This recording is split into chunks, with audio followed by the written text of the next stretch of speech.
All right, this is a quick video demo of the FLEXISPOT EN1 4 feet by 2 feet model.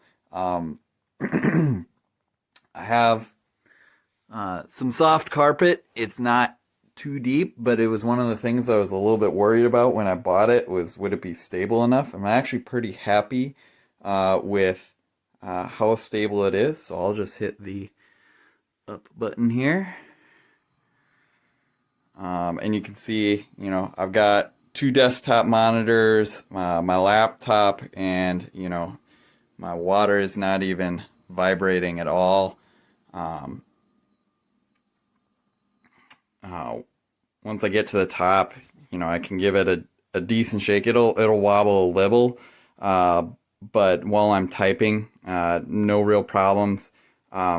Pretty happy with the amount of space that I can fit both my monitors and my laptop. I did have to buy an. Okay, so here's the up. Pretty darn cool. I mean, like boom, boom, boom. That seems like a really good height. Maybe a little higher for me.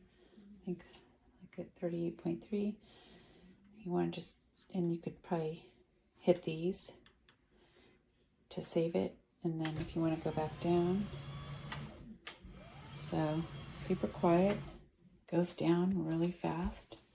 Very impressed. It wasn't the easiest to set up, but